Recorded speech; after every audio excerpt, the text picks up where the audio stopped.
Hi everyone, welcome to Score Plus. This is Shailendra Pandey, your physics educator. प्यारे बच्चों, हम लोग पढ़ रहे थे force and laws of motion, जिसमें मैंने आपसे न्यूटन साहब के तीनों लॉज के बारे में बात कर लिया था और हम लोग न्यूटन साहब के थर्ड लॉ पर और ज्यादा डिस्कशन करने वाले थे, है ना। तो आइए हम लोग स्टार्ट करते हैं। Action and reaction act on two different bodies. मैंने आपको प्रीवियस लेक्चर में एकदम लास्ट में न्यूटन साहब का थर्ड लॉ बताया था और वो थर्ड लॉ होता है to every action there is always an equal and opposite reaction. हर एक एक्शन के लिए इक्वल एंड अपोजिट रिएक्शन भी एग्जिस्ट करता है। तो आइए जरा यहां पर हम लोग समझते हैं कि अगर दो डिफरेंट ऑब्जेक्ट्स हैं तो क्या होगा। जैसे अगर एक ऑब्जेक्ट है, इस ऑब्जेक्ट को अगर मैं एक टेबल पर रख दूं तो ये नीचे ये हमारा एक टेबल है, समझ लीजिए। We can say this is a table and this is an object. तो होगा यहां पर क्या, इस चीज को ऑब्जर्व करो। इसको और अच्छे से समझने के लिए सेम ऑब्जेक्ट को जरा एक बार यहां हवा में छोड़ दीजिए। अगर इस ऑब्जेक्ट को हम लोग यहाँ एयर में छोड़ देंगे तो ऑब्वियस है ये ऑब्जेक्ट किधर जाएगा, दैट विल मूव डाउनवर्ड। अब ये डाउनवर्ड इस वजह से जा रहा है क्योंकि इसका वेट डाउनवर्ड लग रहा है। वेट वो फोर्स होता है जिससे अर्थ ऑब्जेक्ट को अपनी तरफ खींचती है ना। Weight is that force of attraction due to which Earth attracts any object towards its center. अर्थ इस ऑब्जेक्ट को अपनी तरफ खींच रहा होगा ना, तो ये ऑब्जेक्ट नीचे की तरफ प्यारे बच्चों जाने लगेगा इसके अपने वेट के कारण। तो ये ऑब्जेक्ट तो नीचे जाने लगा, ठीक। लेकिन यहां टेबल पर जब हमने इसी ऑब्जेक्ट को रखा तो अब ऑब्जेक्ट नीचे नहीं जा रहा है। तो इसका क्या मतलब है प्यारे बच्चों, देखो वेट तो अभी लगा होगा, ऐसा तो हो नहीं सकता कि ऑब्जेक्ट को टेबल पे रखा और वो वेटलेस हो गया, ऐसा तो हो नहीं सकता। कुछ ना कुछ वेट तो बोलो अभी भी रहा होगा। लेकिन अगर ये इस बार नीचे नहीं जा रहा तो न्यूटन साहब के जरा सेकंड लॉ को ध्यान दो। न्यूटन का सेकंड लॉ कह रहा है कि अगर फोर्स है तो एक्सेलरेशन होगा। भाई एफ बराबर एम ए होता है, जरा ध्यान से सोचिएगा। F is equal to m a होता है, मतलब अगर फोर्स है तो एक्सेलरेशन होगा। और प्यारे बच्चों अगर एक्सेलरेशन है तो इसकी वेलोसिटी में कुछ ना कुछ चेंज भी होगा। लेकिन यहां पर ध्यान से देखो, यहां पर जैसे ही हमने रखा ऑब्जेक्ट रुक गया, ऑब्जेक्ट रेस्ट पर आ गया, मतलब इसकी वेलोसिटी में कोई चेंज नहीं हो रहा है। There is no change in velocity of the object. और प्यारे बच्चों अगर इसकी वेलोसिटी में कोई चेंज नहीं हो रहा है मतलब इस ऑब्जेक्ट का एक्सेलरेशन कितना है, जीरो। मतलब इस ऑब्जेक्ट पर लगने वाला नेट फोर्स कितना है, जीरो। लेकिन एक फोर्स तो लग ही रहा है 100% mg डाउनवर्ड, और फिर भी निकल के आ रहा है कि भाई साहब फोर्स जीरो है। इसका मतलब क्या है, अगर mg नीचे लग रहा है और फोर्स जीरो है तो भाई साहब कोई ना कोई एक फोर्स जरूर होगा जो अपवर्ड डायरेक्शन में लगा होगा। और प्यारे बच्चों इसी फोर्स को कहा जाता है नॉर्मल रिएक्शन। इसी को हम लोग क्या बोलेंगे बेटा, that is known as normal reaction. मतलब वेट लगा नीचे और नॉर्मल रिएक्शन लगा ऊपर, तो ये हो गया प्यारे बच्चों एक्शन और ये हो गया प्यारे बच्चों रिएक्शन। न्यूटन साहब का थर्ड लॉ कहता है every action is equal to reaction on the object. हर एक एक्शन के लिए एक इक्वल एंड अपोजिट रिएक्शन है। तो अगर एक्शन है हमारा mg और रिएक्शन है n, तो n बराबर क्या होना चाहिए, mg। तो यही है अगर कोई ऑब्जेक्ट किसी टेबल पर रखा जाए। अच्छा जी दूसरा सीन देखो जरा, दूसरा सीन देखो भाई। अगर ये एक टेबल है और इस टेबल पर एक ऑब्जेक्ट ये रखा है m1, जस्ट कांटेक्ट में एक दूसरा ऑब्जेक्ट रखा है m2। अगर ये दो ऑब्जेक्ट्स प्यारे बच्चों कांटेक्ट में आ गए तो यहां पर भी न्यूटन के थर्ड लॉ के अकॉर्डिंग यहां पर भी फोर्स जनरेट होगा। क्या फोर्स जनरेट होगा, अगर मैं इन दोनों को अलग अलग थोड़ा सा करूं ताकि आपको समझने में इजी हो जाए, तो ये देखिए m1 है और इससे थोड़ा सा छोटा ये हमारा m2 है, अलग अलग थोड़ा कर दिया ताकि आप समझो जरा। अगर m2 m1 के साथ कांटेक्ट में तो m1 इस तरह का फोर्स लगाएगा और m2 जो होगा वो भी इस तरह का फोर्स लगाएगा। जैसे सोचो भाई, अगर गर्मी का मौसम है, मान लो आप बैठे हो किसी अपनी स्कूल में, मान लो आप बैठे हो, है ना, और एक फ्रेंड आया एकदम बगल में चिपक के बैठ गया, वो भी इधर कोई आया वो भी बैठ गया। तो जब गर्मी होती है ना, ऑलरेडी इतनी गर्मी लग रही है, तो आप क्या बोलते हो, अरे यार थोड़ा दूर रहो, थोड़ा दूर चलो भाई। अगर उससे बोलोगे थोड़ा दूर चलो, तो वो भी तुमसे यही कहेगा तुम ही दूर चले जाओ, है? तो कहने का मतलब प्यारे बच्चों, आपने फोर्स लगाया इसके ऊपर और इसने फोर्स लगाया आपके ऊपर, और ये टाइप का जो फोर्स है ये भी इक्वल एंड अपोजिट है। इस तरह का फोर्स रिएक्शन फोर्स कहलाता है, कि अगर कोई भी दो ऑब्जेक्ट्स अगर कांटेक्ट में है तो they will apply equal and opposite reaction force. तो यहां पर आप लिख सकते हैं, if two objects are in contact, if two objects are in contact,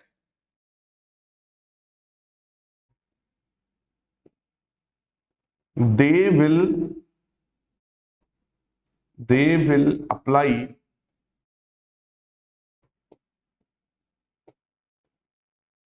equal and opposite, they will apply equal and opposite reaction force on each other। दो objects अगर contact में होते हैं तो वो दोनों एक दूसरे के ऊपर इक्वल एंड अपोजिट डायरेक्शन में रिएक्शन फोर्स लगाते हैं, और ये भी हमारे न्यूटन साहब के थर्ड लॉ को जस्टिफाई करता है।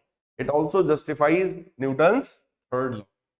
आइए आपको न्यूटन्स थर्ड लॉ के कुछ और एग्जांपल्स बताते हैं। जैसे सबसे इंपॉर्टेंट क्या है, हाउ डू वी वॉक, हम लोग कैसे वॉक करते हैं। तो जरा ध्यान से देखिए इन भाई साहब को, इनके चलने का तरीका देखिए, इनका इस वाले पैर को आप ऑब्जर्व करो। ये जब अर्थ को पीछे की तरफ पुश करते हैं बेटा, देखो फोर्स ऑन द ग्राउंड, जब ये अर्थ को पीछे की तरफ पुश करते हैं तो अर्थ इनको आगे की तरफ पुश करता है, और ये भी हमारे न्यूटन साहब के थर्ड लॉ के अकॉर्डिंग। जरा ध्यान से देखिए, action on the ground, force on the ground, ये क्या है, हमारा एक्शन है, और force on the foot is reaction. आपने अर्थ को पीछे की तरफ पुश किया, ये आपका एक्शन था, that is action by man on earth. और अर्थ ने आपके ऊपर जो फोर्स लगाया वो फॉरवर्ड डायरेक्शन में लगाया, so that is reaction on man by earth. और ये एक्शन रिएक्शन भी जस्ट इक्वल एंड अपोजिट है। आप एफ फोर्स से अर्थ को पीछे धक्का दोगे तो अर्थ आपको वही एफ फोर्स प्रोवाइड कर देगा आगे के लिए, और आप आगे बढ़ जाओगे। तो किसी भी सरफेस पर प्यारे बच्चों चलने के लिए, वॉक करने के लिए, वहां पर इस तरह का एक्शन रिएक्शन फोर्स होना मस्ट है, बिना इसके आप नहीं चल सकते। अब कुछ ऐसी सरफेस होती है, वो इतनी चिकनी सरफेस होती है, या उस पर मान लो ऑयल गिरा दो, ग्रीस गिरा दो, अगर वहां पर वो चिकना सरफेस हो गया तो ये एक्शन वाला फोर्स आप वहां नहीं लगा पाते हो, उसके पहले ही आप स्लिप कर जाते हो, है ना। तो वहां पर प्यारे बच्चों एक्शन कम होता है तो रिएक्शन भी कम मिलता है, इस वजह से ऑब्जेक्ट आगे स्मूथली चल नहीं पाता है। नेक्स्ट देखिए, how do we swim. Swimming का कॉन्सेप्ट अगर हम लोग समझें तो स्विमिंग के कॉन्सेप्ट में भी यही होता है कि अगर देखो कोई बच्चा ये स्विम कर रहा है तो ये क्या करता है, पानी को पीछे फेंकता है। तो एक्शन क्या है, वाटर का पीछे जाना, ये एक्शन है, और उसके बेसिस पर वाटर हमको रिएक्शन देता है फॉरवर्ड डायरेक्शन में, और हम लोग आगे की तरफ बढ़ जाते हैं। तो यहां पर भी आप चेक करो, ये रिएक्शन का फोर्स है जो हमको स्विमिंग करने में हेल्प करता है, ये हमारी हेल्प करता है, और इसी की वजह से हम लोग प्यारे बच्चों आगे बढ़ पाते हैं। तो एक्शन किसने लगाया, this action is applied by earth, by earth कह रहा हूं, by the girl on water. ठीक, so reaction will be given by water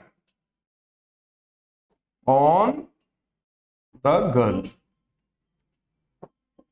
इस तरीके से प्यारे बच्चों हम लोग एक्शन रिएक्शन के कॉन्सेप्ट को अच्छे से समझ सकते हैं। अब आइए आगे बढ़ते हैं। Why the gun रिकॉइल्स।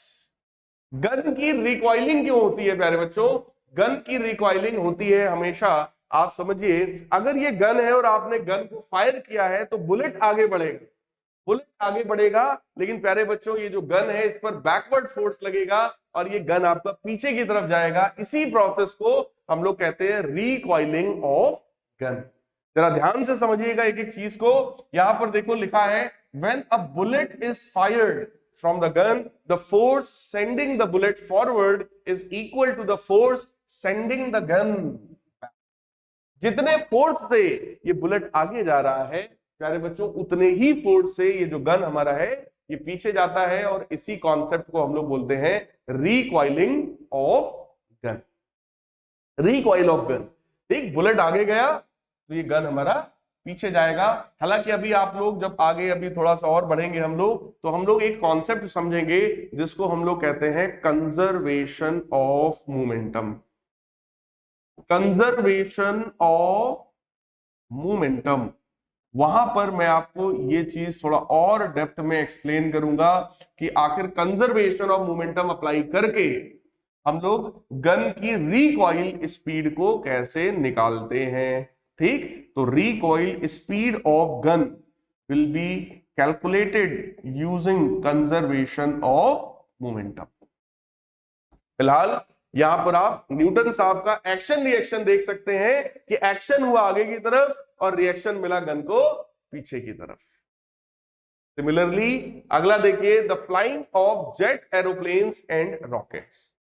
अगर हम लोग किसी जेट एरोप्लेन की बात करें तो यहां पर देखो push of the engine of the gases. Gases जो होती है वो पीछे की तरफ पुश करती है और इसी वजह से push of the gases on the engine, जिस वजह से वो आगे की तरफ ऊपर की तरफ उठता है। एग्जॉस्ट गैसेस नीचे निकलेंगी। अगर हम लोग रॉकेट्स की बात करते हैं तो कोई भी रॉकेट अगर मैं इस तरीके से बना दूं, ऐसा अगर मैं एक रॉकेट बना दूं, है ना, और यहां पर आप ध्यान से देखो तो ये इस तरीके से इधर की तरफ ढेर सारे एग्जॉस्ट गैसेस इधर से ऐसे बाहर निकलता है। तो ये एग्जॉस्ट गैसेस नीचे जब निकलेंगी तो रिएक्शन मिलेगा इसको ऊपर की तरफ, और प्यारे बच्चों उस रिएक्शन को हम लोग बोलते हैं थ्रस्ट। इसको क्या बोलते हैं? थ्रस्ट, है ना। तो एक्शन हुआ नीचे की तरफ जो कि एग्जॉस्ट गैसेस की वजह से, और रिएक्शन मिला प्यारे बच्चों अपवर्ड डायरेक्शन में, जिसकी वजह से ये आपका जो रॉकेट है वो ऊपर जाने लगा। एक्शन हुआ डाउनवर्ड और रिएक्शन हो गया अपवर्ड। ये कॉन्सेप्ट है प्यारे बच्चों flying of the jet aeroplanes and the rockets का, है। तो यहां पर push of the engine of the gases downward, push of the gases on the engine will be upward, जिसकी वजह से एक्शन रिएक्शन हुआ और ये पीछे गया और वो ऊपर गया। यहां पर उसी चीज को एक्सप्लेन किया गया। The jet aeroplanes engines exert a backward force on the exhaust gases। जो इंजन है वो बैकवर्ड फोर्स अप्लाई करता है उस एग्जॉस्ट गैस पर, जो कि कहां से आती है? Produce by burning the fuel. The backward rushing exhaust gases exert a forward force on the engine. इसकी वजह से एक फॉरवर्ड फोर्स इंजन पर आता है which makes the aeroplane move forward। Exhaust gases पीछे तो इंजन उसको आगे की तरफ ले जाता है, तो एक्शन पीछे हुआ और प्यारे बच्चों रिएक्शन आगे हुआ, इस वजह से ये आगे की तरफ बढ़ना शुरू कर देता है। द केस ऑफ बोट और द शिप। अगर बोट की बात करो तो वहां पर भी देखो यही हो रहा है कि ये देखो जो पतवार इन्होंने हाथ से लिया है उससे ये वाटर को पीछे भेज रही है। जो वाटर पीछे जाता है तो बोट आगे की तरफ जाता है। That also obeys Newton's third law. The woman pushes the water backwards with the oars. The backward going water exerts an equal and opposite push on the boat, which makes the boat move forward. इन्होंने water को पीछे भेजा और water ने boat को आगे कर दिया और बोट आगे की तरफ मूव करना स्टार्ट कर देती है। अगला देखिए, द केस ऑफ पर्सन अगर इस पर्सन को ऑब्जर्व करो जो कि किसी बोट से उतर रहा है, तो उतरते समय फिर से वही बात, जब चलते समय आप चलते हो तो आप अर्थ पर पीछे की तरफ फोर्स लगाते हैं, तो जब आप किसी बोट से उतर रहे होगे तो आप बोट पर पीछे की तरफ फोर्स लगाओगे, तो बोट पीछे जाएगा तो आपके ऊपर रिएक्शन का फोर्स लगेगा और आप आगे की तरफ बढ़ोगे। तो हम लोग हमेशा नीचे वाले ऑब्जेक्ट को पीछे धक्का देते हैं, तब हम आगे बढ़ते हैं, नहीं तो हम आगे नहीं बढ़ सकते, है ना। तो देखो रिएक्शन का जो फोर्स है वो मैन पर लगा है, बट मैन ने जो फोर्स लगाया बोट पर वही एक्शन था, और वो उधर राइट साइड में लगा हुआ है। So diagram shows action and reaction when a man steps out of the boat. एक पर्सन बोट से जब बाहर आता है तो बोट पर फोर्स लगाता है, वो एक्शन है, और मैन पर जो फोर्स लग रहा है प्यारे बच्चों वो रिएक्शन का फोर्स होता है। The case of horse pulling a cart, घोड़ा गाड़ी का केस देखिए क्या होता है। यहां भी वही बात है कि ये जो घोड़ा है देखो ये आगे की तरफ झुकता है, और इधर की तरफ से देखो अर्थ को पीछे की तरफ पुश करता है, तो अर्थ इसको आगे की तरफ रिएक्शन देता है। तो यहां पर देखिए to make a cart move the horse bends forward and pushes the ground. Horse जो है वो अर्थ को पुश करता है with his feet when the forward reaction to the backward push of the horse is greater than the opposing frictional force of the wheels, the cart move। यानी कि आपसे कह रहे हैं देखो यहां पर कौन कौन सी चीजें हैं, यहां पर एक फोर्स जो इस घोड़े ने अप्लाई किया पीछे की तरफ, ये हमारा हो गया एक्शन। अर्थ ने इनको आगे की तरफ एक दे दिया रिएक्शन, लेकिन एक फोर्स यहां पीछे की तरफ ऑलरेडी लग रहा है, और वो फोर्स होता है फ्रिक्शन का फोर्स। आप सबको पता ही होगा कि फ्रिक्शन जो होता है जनरली ऑब्जेक्ट के मोशन को अपोज करने की कोशिश करता है। हमेशा प्यारे बच्चों अपोज नहीं करता है, बट अपोज करने की यहां पर कोशिश करेगा। ऑब्जेक्ट आगे जा रहा है तो फ्रिक्शन हमारा पीछे लग रहा है। तो यहां पर इन्होंने यही बात बताया कि अगर ये रिएक्शन का फोर्स एक्शन प्लस फ्रिक्शन से ज्यादा होगा तो ऑब्जेक्ट हमारा आगे की तरफ बढ़ जाएगा। क्लियर। तो इस कॉन्सेप्ट से हम लोग समझते हैं कि घोड़ा गाड़ी का मोशन आखिर कैसा होता है। अब देखो यहां पर अगला है कंजर्वेशन ऑफ मोमेंटम। प्यारे बच्चों कंजर्वेशन ऑफ मोमेंटम को हम लोग न्यूटन साहब के सेकंड लॉ से समझ सकते हैं। न्यूटन साहब का सेकंड लॉ था external force applied on the object is equal to rate of change of linear momentum। External force जो होता है that is equal to change in momentum upon time interval। यही था हमारा न्यूटन साहब का सेकंड लॉ। अगर इसको क्रॉस मल्टीप्लाई किया जाए तो बेटा बनेगा delta P is equal to F external into delta T। अब अगर हम लोग प्यारे बच्चों एक कंडीशन लगाएं, क्या if the external force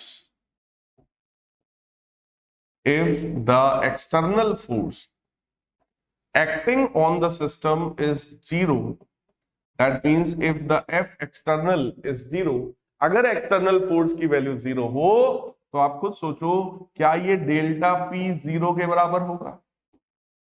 If the external force acting on the system is zero, then change in the momentum, this delta P will be also equal to zero। भाई अगर ये जीरो है, अब जीरो में आप time का multiply भी कर दोगे तो भी वैल्यू जीरो ही आनी है। इसका मतलब डेल्टा P की वैल्यू क्या हो जाएगी, जीरो। और अगर डेल्टा P हमारा जीरो है, इसका मतलब चेंज इन मोमेंटम का मतलब भैया final momentum minus initial momentum zero के बराबर। तो प्यारे बच्चों क्या बन जाएगा, final momentum of the system is equal to its initial momentum. इसी को हम लोग कहते हैं कंजर्वेशन ऑफ मोमेंटम।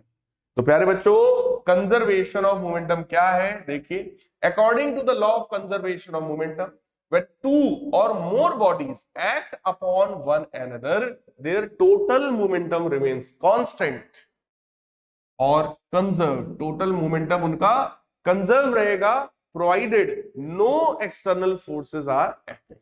कोई एक्सटर्नल फोर्स यहां पर नहीं लग रहा है। इसका मतलब किसी ऑब्जेक्ट पर लगने वाला नेट एक्सटर्नल फोर्स अगर 0 है तो उस ऑब्जेक्ट का मोमेंटम कंजर्व रहेगा, मतलब उसका initial momentum is equal to उसका फाइनल मोमेंटम। अब वो एक ऑब्जेक्ट भी हो सकता है और वो एक सिस्टम भी हो सकता है। So change in the momentum of the system, change in the momentum of the system will be equal to 0. Change in the momentum of the system will be equal to 0 if net external force acting on the system is 0. अगर प्यारे बच्चों external force 0 होगा तो momentum में कोई change नहीं होगा, तो जो इनिशियल मोमेंटम रहा होगा वही फाइनल मोमेंटम होगा। अब आप कहोगे सर बार बार मोमेंटम की बात हो रही है, एक बार ये भी बता दीजिए मोमेंटम क्या होता है। तो बेटा मोमेंटम आप सबको न्यूटन साहब का जब सेकंड लॉ पढ़ाया था उसके पहले ही बता दिया था कि मोमेंटम जो है it is the property of a moving object. किसी एक मूविंग ऑब्जेक्ट की प्रॉपर्टी होती है मोमेंटम, और इसका फॉर्मूला है मास इनटू वेलोसिटी। ऑब्जेक्ट का मास मल्टीप्लाइड बाई उसकी वेलोसिटी कहलाती है प्यारे बच्चों momentum. So momentum P is equal to m into v, mass into velocity. Clear? तो आइए इस पर बेस्ड एक केस की बात करें। मान लो ये एक गाड़ी है, कोई एक वैन है, ये m1 स्पीड से जा रही है, एक कार है, ये m2 मास है इसका, ये u2 स्पीड से इधर की तरफ जा रही है। इसकी स्पीड u1 है और इसकी स्पीड u2 है, दोनों राइट साइड में जा रहे हैं। ठीक, ये भी आगे जा रहा है, ये भी आगे जा रहा है। और अगर मान लो u1 स्पीड ज्यादा है भाई साहब, u1 ज्यादा है, तो ऑब्वियस है ये वाली गाड़ी जाकर इस वाली गाड़ी से भिड़ने वाली है ना। अगर ये u1 ज्यादा है तो बोलो इन दोनों का कोलिजन होना तय है। और कोलिजन के समय आप सोचो कोई एक्सटर्नल फोर्स नहीं होता है, that means we can write here during collision, during collision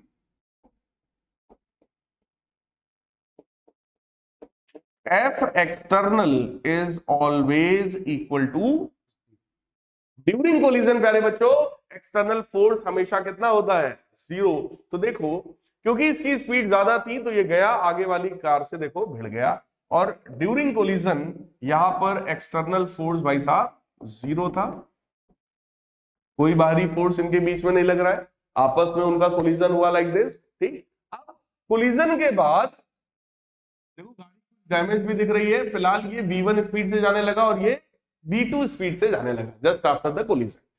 before collision speed देखो u1 u2 थी और आफ्टर कोलिजन स्पीड कितनी है? v1 और v2। प्यारे बच्चों अगर मैं आपसे कोलिजन की बात करूं तो क्योंकि कोलिजन में एक्सटर्नल फोर्स 0 होता है, इसलिए यहां पर कोलिजन में हमेशा याद रखना कंजर्वेशन ऑफ मोमेंटम अप्लाई हो सकता है, कंजर्वेशन ऑफ मोमेंटम अप्लाई हो सकता है। यहां पर प्यारे बच्चों मोमेंटम को कंजर्व किया जा सकता है, तो यहां पर कॉन्सेप्ट क्या लगेगा भाई?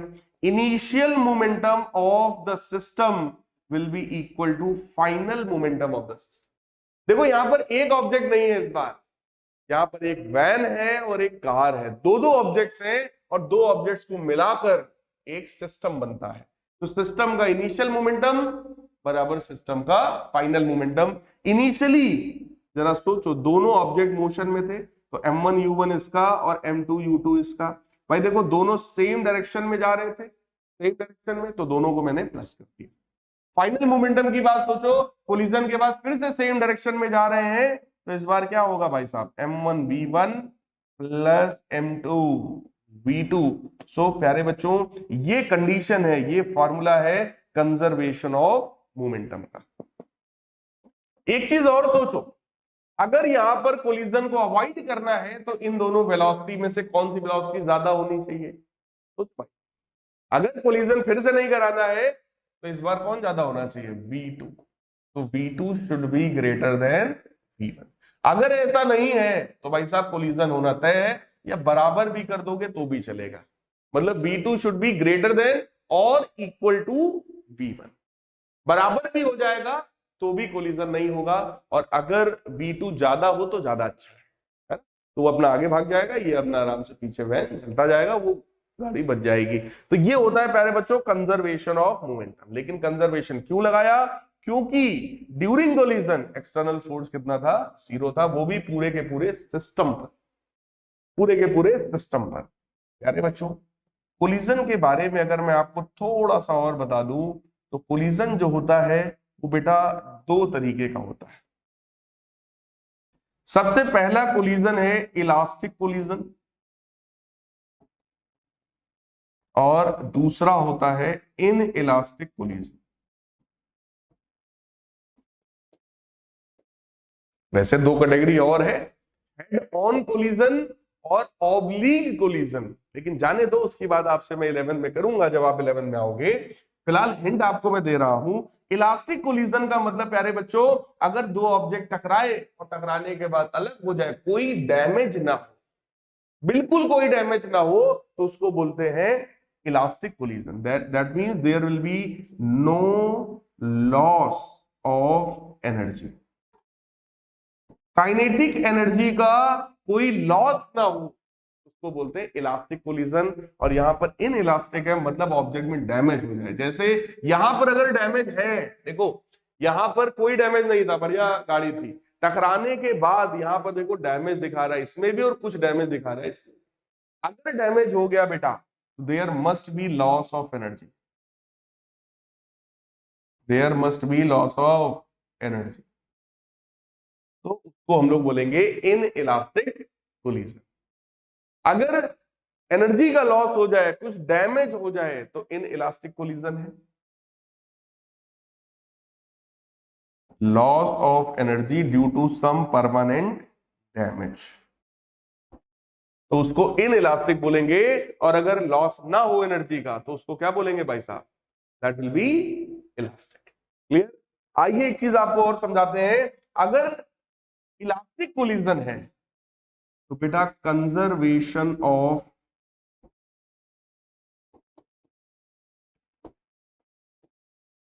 Momentum as well as kinetic energy both will be applied. Momentum भी कंजर्व रहेगा और काइनेटिक एनर्जी भी कंजर्व रहेगी। मोमेंटम कंजर्वेशन तो यही है m1u1 प्लस m2u2 बराबर m1v1 प्लस m2v2। और ऐसे ही काइनेटिक एनर्जी का कंजर्वेशन अगर आप करोगे तो half m1u1 square plus half m2u2 square बराबर half m1v1 square plus half m2v2 square. लेकिन प्यारे बच्चों अगर इन इलास्टिक कोलिजन है तो there will be only conservation of momentum. यहां पर सिर्फ और सिर्फ मोमेंटम का कंजर्वेशन होगा, लेकिन काइनेटिक एनर्जी का कंजर्वेशन प्यारे बच्चों नहीं होगा। तो आप लोग जब 11 में आओगे तो आपसे बात किया जाएगा कि यहां पर एक और न्यूटन साहब का लॉ होता है, न्यूटन्स लॉ ऑफ रेस्टिट्यूशन, उसकी बात हम लोग 11 में करेंगे। जाने दीजिए इतना आप लोग, लेकिन कोलिजन के बारे में जानिए, है ना। आइए इस पर बेस्ड मैं आपको कुछ बढ़िया प्यारे प्यारे क्वेश्चन कराता हूं। A bullet of mass 10 gram is fired from a gun of mass 6 kg with a velocity of 300 meter. Calculate recoil velocity of the gun.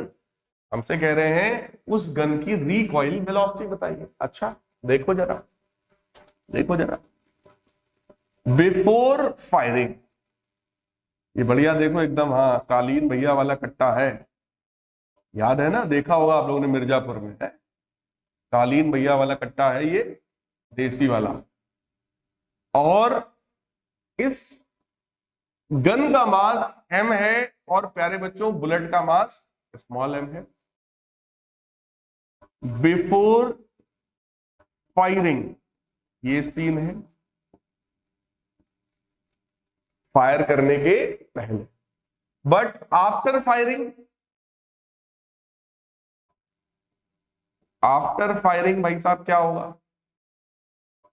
ये जो बुलेट है बहुत तेजी से किसी एक वेलोसिटी स्मॉल v से आगे की तरफ बढ़ेगा। और ये जो हमारा गन है, ये गन प्यारे बच्चों रिकॉइल होगा with velocity capital V in backward direction, है ना। तो ये बिफोर फायरिंग का सीन है और ये सीन है हमारा आफ्टर फायरिंग का। रिकॉइलिंग होगी, ये बात मैं आपको पहले ही बता चुका हूं भाई साहब, कि गन आएगी पीछे और बुलेट जाएगा आगे, तो वो था एक्शन, ये है रिएक्शन। और प्यारे बच्चों यहां पर जरा ध्यान से समझिएगा, कह रहे 10 ग्राम का बुलेट है, इसका मास कितना है भाई साहब, 10 ग्राम, और जो गन है उसका अपना मास है 6 kg। बुलेट जो निकल रही है वो 300 मीटर पर सेकेंड से निकल रही है, 300 मीटर्स पर सेकेंड। तो हमसे ये कहा जा रहा है कि रिकॉइल वेलोसिटी ऑफ गन बता दो, गन की रिकॉइल वेलोसिटी। देखो बेटा, बिफोर फायरिंग, फायरिंग होने के पहले, बोलो गन और बुलेट दोनों अभी यही है, दोनों रेस्ट पर है, दोनों मूव नहीं कर रहे हैं बिफोर फायरिंग। तो बेटा बिफोर फायरिंग बोलो इनिशियल मूवमेंट, देखो कंजर्वेशन ऑफ मोमेंटम यहां लगना है, इनिशियल मोमेंटम बराबर फाइनल।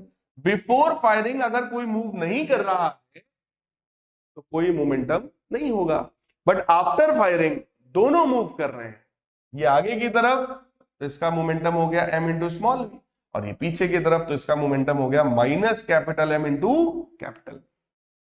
क्लियर? तो आइए यहां से हम लोग कैपिटल V निकालते हैं, that will B small m small v upon capital M। अब वैल्यूज रख दो, स्मॉल m हमें गिवन है 10 ग्राम, 1000 से बेटा डिवाइड कर देंगे तो केजी आ जाएगा। वेलोसिटी बुलेट की कितनी है भाई साहब, 300, divided by capital M, gun का कितना है 6 kg। एक जीरो से एक जीरो कैंसिल, एक जीरो से एक जीरो कैंसिल, 6 से इसको कैंसिल कर देंगे आएगा 5, 5 से इसको कैंसिल कर देंगे आ जाएगा 2, यानी कि 1/2 मीटर पर सेकेंड। तो बुलेट जाएगी 300 मीटर पर सेकेंड से आगे, और ये जो गन है हमारा ये पीछे आएगा 1/2 मीटर पर सेकेंड। ये है प्यारे बच्चों इसका आंसर। आइए अगला क्वेश्चन देखते हैं। अगले क्वेश्चन में हमसे कहा जा रहा है car A of mass 1500 kg travelling at 25 metre per second, 25 metre per second से ट्रेवल कर रहा है, collides with another car B of mass 1000 kg traveling at 15 metre per second. बहुत बढ़िया, मैंने डायग्राम आपके लिए लगा दिया है, दोनों कार्स का मास पता है, दोनों कार्स की वेलोसिटी पता है, इन सेम डायरेक्शन दोनों सेम में जा रही है। After collision velocity of the car A becomes 20, कह रहे हैं कोलिजन के बाद कार ए की वेलोसिटी है 20 मीटर पर सेकेंड, तो आप कार बी की वेलोसिटी बता दो। मैंने आपसे सिंपल कहा अगर कोलिजन है तो we can apply conservation of momentum, conservation of momentum. So according to conservation of momentum, we can write m1u1 plus m2u2, ये बिफोर कोलिजन है बेटा, and after collision m1v1 plus m2v2। सोचो इसका मास है 1500 kg, इसकी initial speed है 25 metre per second, plus इसका मास है 1000 kg, इसकी इनिशियल स्पीड है 15 मीटर पर सेकेंड, इनिशियल इसका जो मास तो खैर था 1500 kg, इसकी अपनी वेलोसिटी कितनी हो गई है 20 मीटर पर सेकेंड, और दूसरे का मास था 1000 kg, उसकी वेलोसिटी है कुछ v2, वही वेलोसिटी तो हमसे पूछी गई है ना। तो ये कितना होगा, कितना होगा ये, इसको हम लोग कुछ सिंप्लीफाई करेंगे तो देखिए 25 मल्टीप्लाइड बाई 15 अगर मैं कर दूं तो ये कितना आने वाला है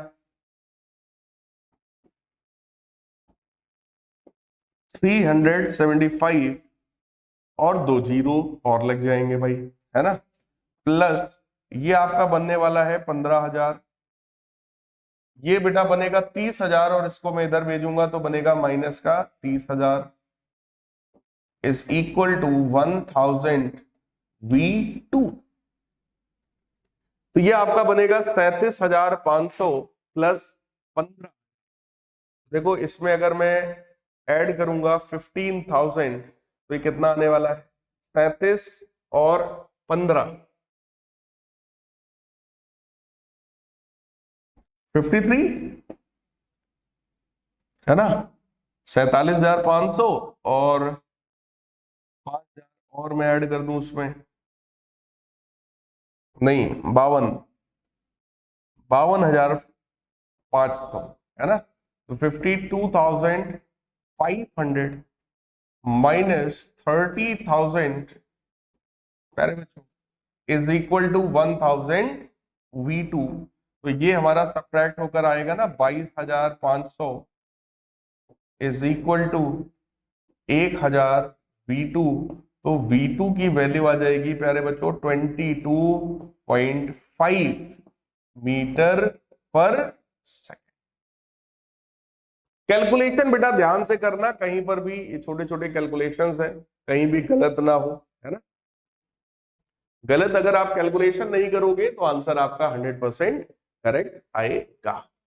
चलिए अगला question, bullet of mass 10 gram moving with a velocity of 400 meter per second gets embedded in a freely suspended wooden block of mass 900 gram. What is the velocity acquired by the block? देख, ये एक wooden block है जो कि लटका था, freely suspended है। देखो फ्रीली सस्पेंडेड वुडन ब्लॉक है, और जो बुलेट है, ये बुलेट है, इसका अपना कुछ मास होएगा जो कि क्वेश्चन में हमें गिवन है 10 ग्राम।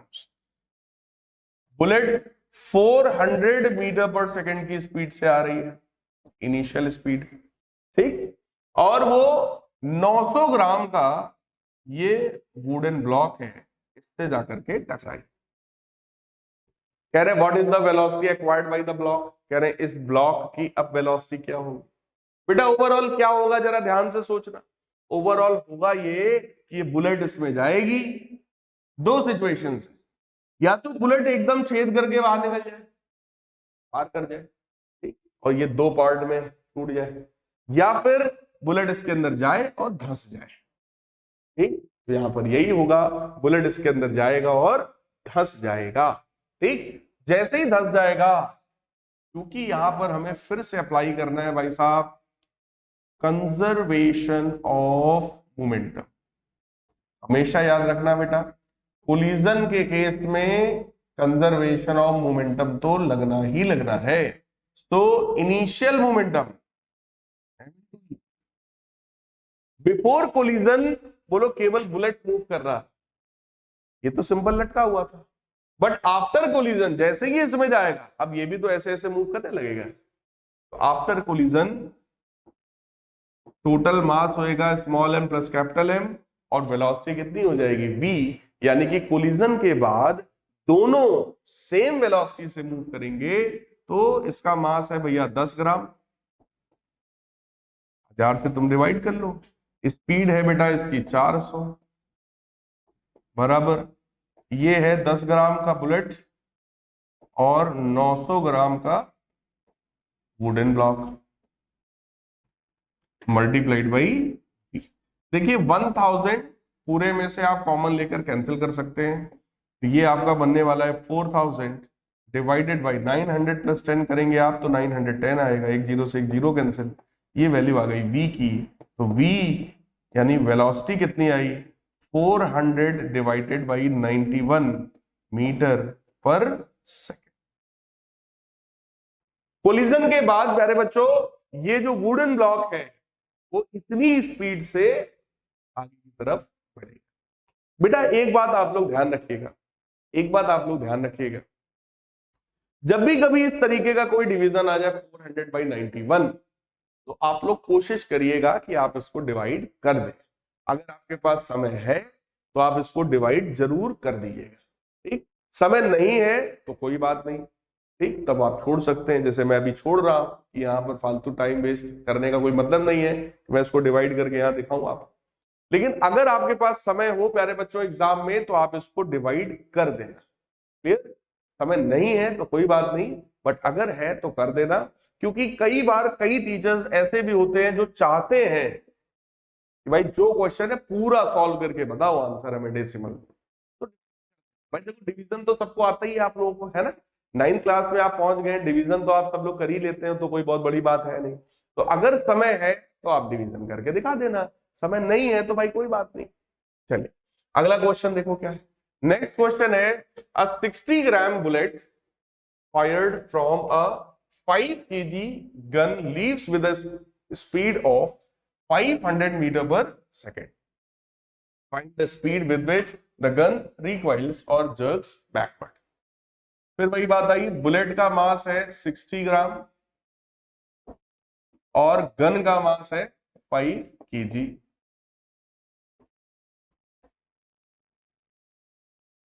बुलेट की स्पीड है 500 मीटर पर सेकेंड, कह रहे हैं गन की रिकॉइल स्पीड बता। देखो बिफोर फायरिंग इनिशियल मोमेंटम 0 था और आफ्टर फायरिंग दोनों मूव कर रहे हैं भाई, बुलेट अपनी स्पीड से और जो गन है वो अपनी स्पीड से। तो यहीं से हमें रिकॉइल स्पीड का सिंपल सा फॉर्मूला मिलता है, into u upon capital M. Minus भी लगा सकते हैं हम लोग यहाँ पर, ठीक, यहां भी आप माइनस लगा सकते हो अगर आप ये चीज पहले ही सोच ले रहे हो कि भाई बुलेट जाएगा आगे और गन जाएगा पीछे, तो प्यारे बच्चों यहां माइनस लगा दो। और अगर यहां नहीं लगाते हो तो आंसर में अपने आप माइनस आ जाएगा, तो हमें पता चल जाएगा भाई कि अगर वो आगे जा रहा है तो गन हमारा पीछे जाएगा। यही रिकॉइल का कॉन्सेप्ट है, क्लियर। अगर मैंने नहीं लगाया मान लो तो ये बन जाएगा 60 ग्राम, तो इसको 1000 से डिवाइड कर दो, केजी में आएगा। इसकी इनिशियल स्पीड कितनी थी भाई साहब, बुलेट की स्पीड कितनी थी 500 मीटर पर सेकेंड, बाद में हो गया 5 kg। तो ये 5 इसको कैंसिल कर देगा, 100 बनाएगा, 2 जीरो से ये 2 जीरो और 1 जीरो से 1 जीरो ये कैंसिल, ओवरऑल वैल्यू आएगी बेटा माइनस का 6 मीटर पर सेकेंड। और निगेटिव यही शो कर रहा है कि रिकॉइल स्पीड जो होती है वो बुलेट की स्पीड के अपोजिट डायरेक्शन में होती है। बुलेट आगे जाएगा तो जो गन है हमारा वो पीछे की तरफ प्यारे बच्चों रिकॉइल करेगा। अगला क्वेश्चन देखो, 10 gram bullet travelling at 200 metre per second strikes and remains embed in a 2 kg target. 2 kg के टारगेट में वो एम्बेड यानी कि धंस जाती है, which is originally at rest but free to move. What is the speed does the target move off, कह रहे हैं किस स्पीड से मूव करेगा। देखो भाई इनिशियली केवल बुलेट मूव कर रही थी, बट फाइनली बुलेट और वो जो मास है जिसमें वो धंस गया दोनों मूव करेंगे, है ना। तो इस तरीके का कुछ इक्वेशन बनेगा हमारा भाई, initial momentum of the system, तो इनिशियली केवल बुलेट मूव कर रहा था और फाइनली बुलेट के साथ साथ वो पार्टिकल भी, वो ऑब्जेक्ट भी मूव कर रहा है। तो बुलेट का अपना मास हो गया भाई साहब 10 ग्राम, इनटू बुलेट की स्पीड कितनी है 200 मीटर पर सेकेंड, बराबर बुलेट का मास है 10 ग्राम प्लस टारगेट का मास है 2 kg और उनकी फाइनल स्पीड है कुछ v के बराबर। तो जरा ध्यान से देखिए, ये जीरो सारे कैंसिल हो जाएंगे, केवल 2 बचेगा, 2 डिवाइडेड बाई, एक जीरो से एक जीरो कैंसिल होगा, एलसीएम अगर हम लोग ले लेंगे तो बनेगा 200 प्लस 1 यानी 201 डिवाइडेड बाई 100 और वो वाला 100 चला जाएगा ऊपर, that will be equal to v। तो v की वैल्यू प्यारे बच्चों आएगी 200 बटे 201 मीटर पर सेकेंड। इसको आप लोग सॉल्व कर लेना, ये 0.99 समथिंग कुछ वैल्यू जो है वो आ जाएगी, या रफली हम लोग इस वैल्यू को 1 मीटर पर सेकेंड भी मान सकते हैं। फिर हम लोग ऐसा भी इसको अज्यूम कर सकते हैं। तो ये तो सेम ही क्वेश्चन है आई थिंक। चलिए तो आज की इस क्लास में प्यारे बच्चों यहीं तक रखते हैं। आई होप आप लोगों को ये पूरा कॉन्सेप्ट अच्छे से समझ में आया होगा। अगले लेक्चर में हम लोग इस चैप्टर के और भी जो क्वेश्चंस न्यूमेरिकल्स हो सकते हैं, कुछ ऑब्जेक्टिव क्वेश्चंस हो सकते हैं, उनकी बात करेंगे। तब तक के लिए गुड बाय, टेक केयर, जम के पढ़ाई करते रहिए।